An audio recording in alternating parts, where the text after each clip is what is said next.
مشترکہ پارلیمانی کمیٹی نے 27ویں آئینی ترمیم کی متفقہ منظوری دے دی، آج سینٹ میں پیش کی جائے گی۔ 27ویں آئینی ترمیم کے مسودے پر غور اور منظوری کے لیے مشترکہ پارلیمانی کمیٹی کا اجلاس کمیٹی روم نمبر 5 میں چیئرمین فاروق ایچ نائک کی زیر صدارت ہوا۔ اجلاس میں وزیر قانون اعظم نذیر تارڑ، وزیر مملکت برائے ریلوے و خزانہ بلال اظہر کیانی، چیئرمین سینٹ قائمہ کمیٹی قانون فاروق ایچ نائک، اٹارنی جنرل منصور عثمان ایوان، پیپلز پارٹی کے نوید قمر سمیت دیگر شریک ہوئے۔ JUI نے گزشتہ روز اجلاس کا بائیکاٹ کیا، تاہم آج ان کے رکن نے بھی شرکت کی۔ PTI، MWM اور PK میپ اور سنی اتحاد کونسل کے رہنما اجلاس میں شریک نہیں ہوئے اور انہوں نے قومی اسمبلی اور سینٹ اجلاسوں کا بائیکاٹ بھی کیا۔ کمیٹی کا اجلاس 2 سیشنز پر رہا، جس میں پہلے میں کمیٹی اراکین نے آئین کے آرٹیکل 243 میں ترامیم کی منظوری دی، جبکہ دیگر ترامیم پر غور کیا گیا۔ پھر اجلاس میں تھوڑی دیر کا وقفہ کیا گیا۔ وقفے کے بعد اجلاس 2 گھنٹے سے زائد جاری رہا، جس میں کمیٹی کے اراکین نے 27ویں آئینی ترمیم کے مسودے کی منظوری دی اور اب اسے کمیٹی رپورٹ کی صورت میں ایوان بالا میں پیش کرے گی۔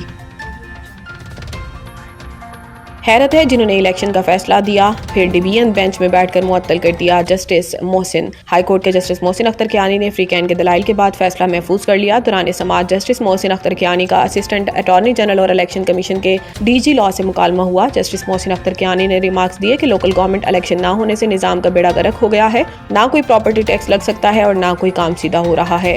بلدیاتی الیکشن سے متعلق مسلسل عدالتوں کے فیصلوں کی خلاف ورزی ہو رہی ہے۔ جسٹس محسن کیانی نے ریمارکس دیے کہ حیرت تو اس بات پر ہوتی ہے جنہوں نے خود ایک دن میں الیکشن کا فیصلہ دیا پھر ڈویژن بینچ میں بیٹھ کر فیصلہ معطل کر دیا۔ 2021 سے آپ مسلسل قانون کی خلاف ورزی کر رہے ہیں۔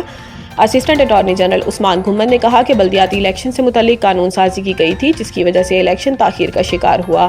پارلیمنٹ کا کام ہے ترمیم اور قانون سازی کرنا۔ عدالت نے اسلام آباد کے بلدیاتی انتخابات سے متعلق درخواست گزار محمد اجلال کی درخواست پر فیصلہ محفوظ کر لیا۔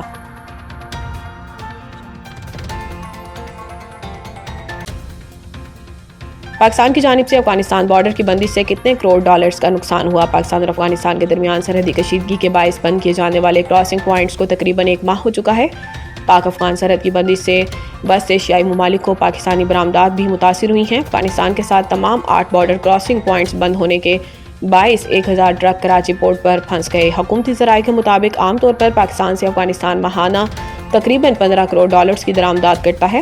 افغانستان عام طور پر پاکستان کو ماہانہ تقریباً 6 کروڑ ڈالرز کی برآمدات کرتا ہے۔ بارڈر کراسنگ پوائنٹس کی بندش سے 20 سے 25 ہزار ورکرز متاثر ہوئے اور افغانستان میں زرعی مصنوعات کی قیمتیں گر گئیں۔ افغانی انگور کا 10 کلو گرام کا پیکٹ پاکستانی 4500 روپے میں فروخت ہوتا تھا، جس کی قیمت گر کر 120 سے 140 روپے پر آ گئی ہے۔ اس بندش سے افغانستان کو کروڑوں روپے کا نقصان ہو رہا ہے۔ پاکستان اور افغانستان کے درمیان کراسنگ پوائنٹس کی بندش کے ابتدائی 24 روز میں تقریباً 20 کروڑ ڈالرز نقصانات کا تخمینہ لگایا گیا ہے۔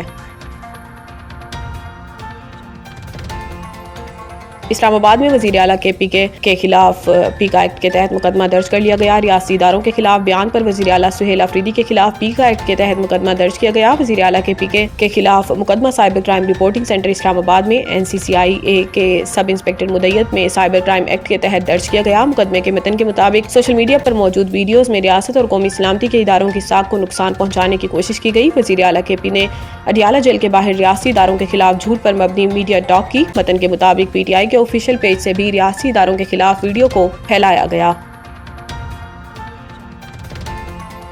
لاہور سمیت پنجاب کے مختلف شہروں کی فضا آج بھی انتہائی مضر صحت۔ عالمی ماحولیاتی ویب سائٹ کے مطابق 517 ایئر کوالٹی انڈیکس کے ساتھ گجرانوالہ پہلے نمبر پر آ گیا۔ آلودگی کے اعتبار سے لاہور پاکستان میں تیسرے نمبر پر ہے۔ شہر میں اسموگ کی اوسط شرح 394 تک جا پہنچی۔ لاہور میں DHA کے علاقے کا ایئر کوالٹی انڈیکس 759 ریکارڈ کیا گیا۔ برکی روڈ 661 جبکہ FC کالج کے اطراف میں AQI 611 ریکارڈ ہوا۔ مسلسل بڑھتی آلودگی شہریوں کے لیے شدید خطرہ بن چکی ہے۔ شہری غیر ضروری سفر سے گریز کریں، ماسک کا استعمال یقینی بنائیں اور صبح کے اوقات میں کھلی فضا میں سرگرمیوں سے پرہیز کریں۔